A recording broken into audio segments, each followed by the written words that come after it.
The Glitch Productions animated phenomenon Amazing Digital Circus has finally gotten its second episode, and just as I'd hoped, they introduced a bunch of new characters that I could turn into SCPs in my Digital Circus SCPS series. And even though now I'm focusing more on my original stories like Vigilants, Mytholethal, Multiverse Tales, I am pretty excited to get back to another episode of this too. So let's get into it, shall we? Let's go! Hit like if you want, subscribe if you feel like, but either way, enjoy the show. Good evening, everyone.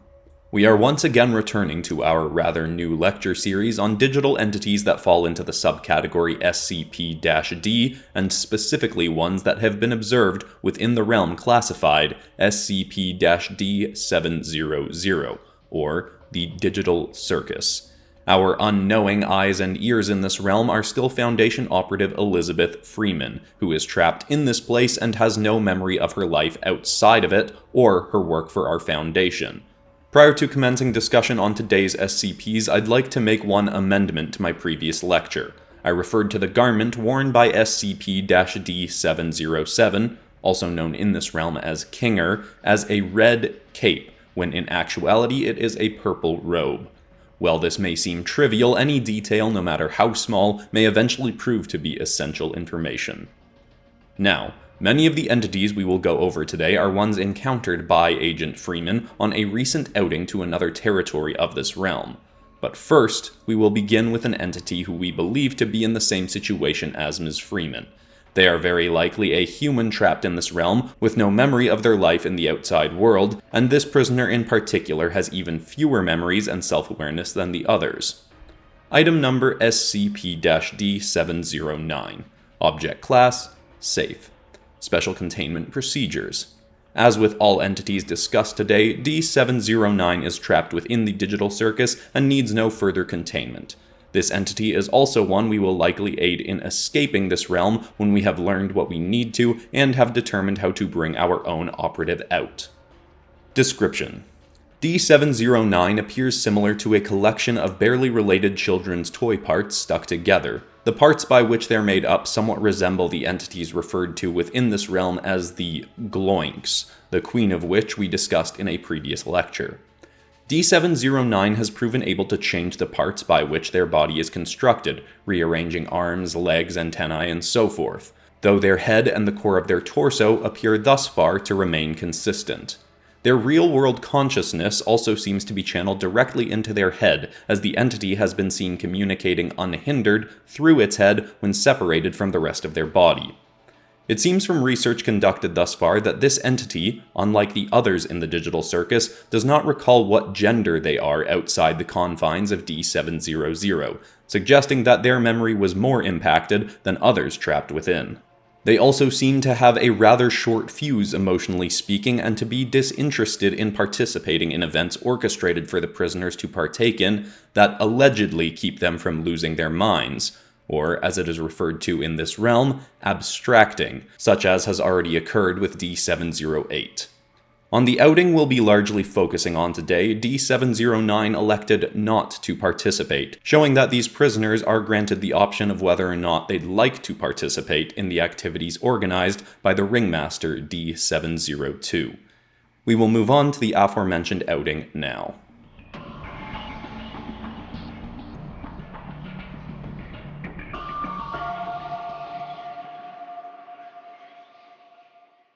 As previously mentioned, the remaining entities we'll cover today are all ones Agent Freeman encountered upon partaking in a sort of adventure apparently constructed by the ringmaster of this realm, entity D702, also referred to as Kane.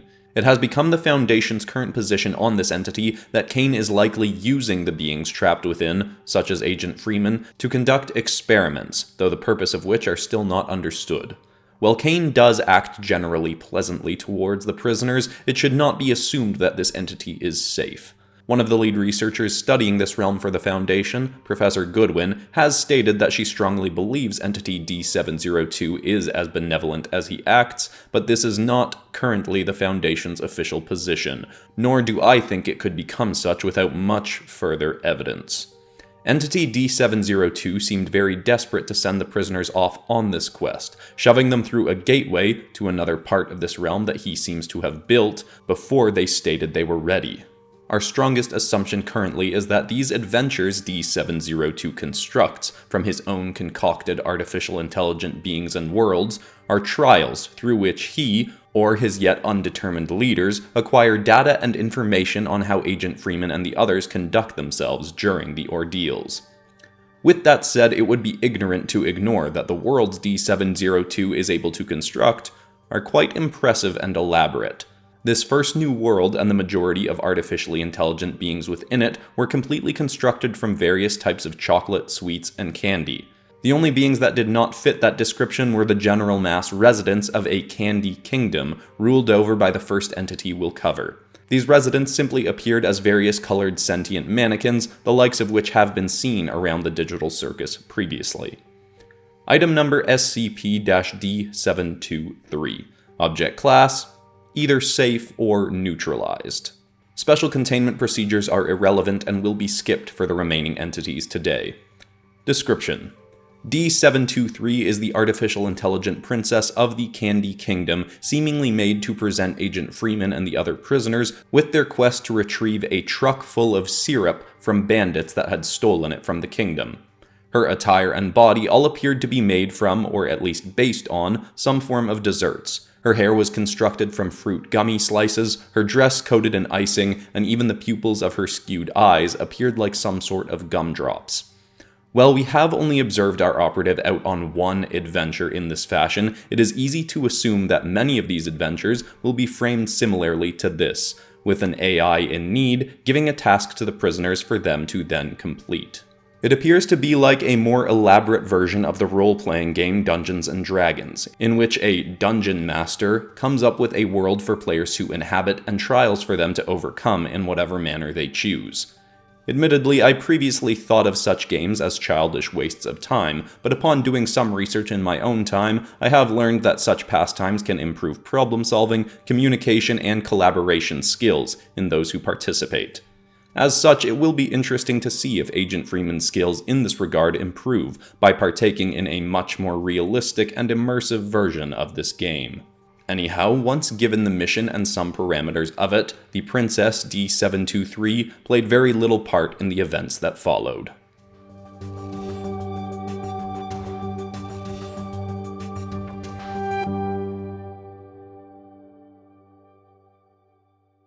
Quick interruption to say that if you enjoy my storytelling, I highly recommend checking out my new series, Vigilants. It takes place in a world where superpowered people fight in a very popular sports competition called the Global Vigilance League. It's a semi-anthology series, so you can jump in on any of the 7 episodes that are currently released, and still understand what's happening, but some of the more important characters also get sequel episodes, like Freya Sparks and Agama Knight. It's got superheroes, it's got monsters, and most of the episodes are based around life lessons that I've personally learned that helped me significantly improve my mental health and go from being a not so happy person to a very happy person. So they're fun, they've got action, some romance, some comedy, and hopefully they're inspiring. Not quite the tone of this episode, but you'd probably still enjoy it. Anyway, I'll link the playlist, but now back into more Digital Circus SCPs. Let's go!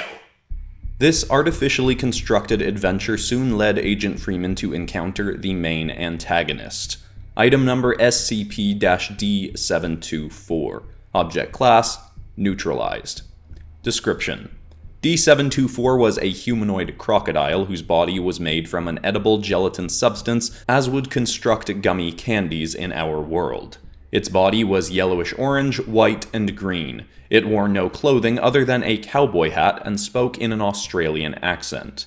Kane, or D702, seems to have taken the time to give this entity and its 2 similarly constructed allies an emotional backstory about a sick mother and struggling village for whom they'd stolen the syrup from the Candy Kingdom. We suspect this is to gather more information on Agent Freeman's responses to these beings, possibly as a psychological experiment, though the events of the adventure did go very much off the rails from what was intended by Kane. Or at least they seemed to. Soon after encountering these antagonist AIs, Agent Freeman and D724 wound up glitching through the map constructed by Kane and falling into what seemed to be like a sort of AI beta testing room, where there were unrigged sample models of the AI from this adventure, including D724. Above them in this room also floated models of a Utah teapot, also known as a Newell teapot, which is a standard reference object for 3D animators and modelers. We are utilizing this information to try and determine if some real-world software, or an advanced version of some existing 3D software, was used in the construction of the Digital Circus realm.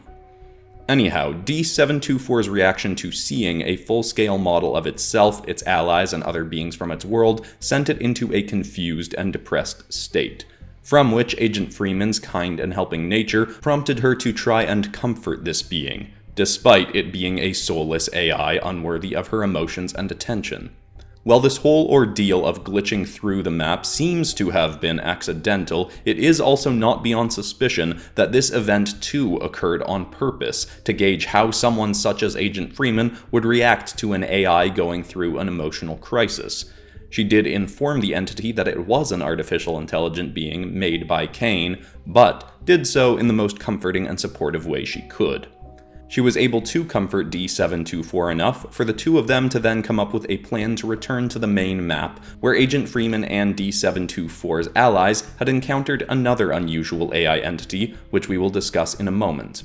Upon returning to the map, Agent Freeman came up with a compromise to ensure both she and her allies could complete their task and D724's allies could bring Syrup back to their likely non-existent village. D724 returned with Agent Freeman to the main hub of the Digital Circus, with her believing he could then remain as a friend during her time in this realm. Unfortunately, Kane promptly erased D724 from existence, believing it to be an accident that one of his AI creations returned from the mission with our operative. He seemed to take no notice of Agent Freeman's emotional reaction to this, but again, this could also have been staged as a way to gauge her reaction.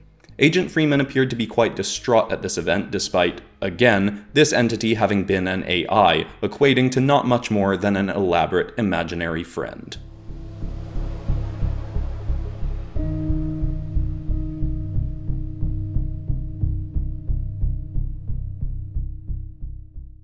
Finally, for today, we will discuss the entity that Agent Freeman's allies encountered during her absence. She had little interaction with this entity, but we have learned more about it as a result of observing her fellow prisoners discussing it.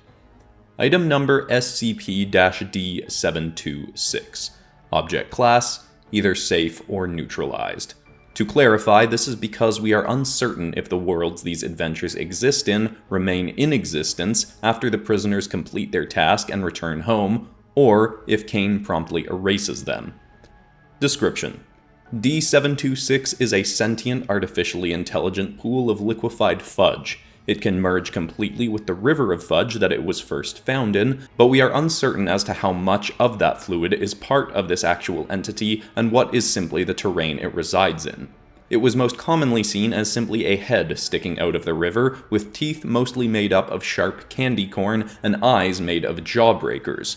It also proved able to spawn limbs from the fudge to grab, lift, and maneuver objects and beings around it. The entity had its own concocted backstory, suggesting that Kane believed it likely the prisoners would encounter this creature. It claimed to have been banished from the Candy Kingdom for killing and consuming its residents.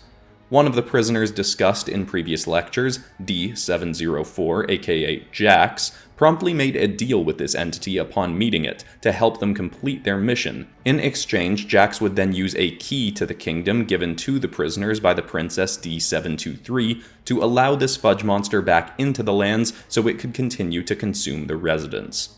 Some in the Foundation have concluded from this that D704, or Jax, has sociopathic tendencies, but others believe simply that he acknowledges what many of the others should have already, that all the entities they were encountering were artificial intelligent programs, and showing them any emotion or compassion is a waste of time. Though, as a reminder, this prisoner has shown to care little for the safety and suffering of his fellow prisoners in the past, suggesting that the theory of sociopathic tendencies is certainly valid. At the conclusion of this mission, once returning to the Digital Circus, it was clear that Jax had left the gateway to the Candy Kingdom open, so the fudge-constructed entity D726 could enter and consume the residents and princess inside. But, as previously stated, it is entirely possible that Kane simply erases these realms once the prisoners' tasks are completed. Now, that is all the time we have for today. When more entities are encountered or there is more information available about Agent Freeman's predicament, we will likely return to lectures on this matter. But for now, thank you and good night.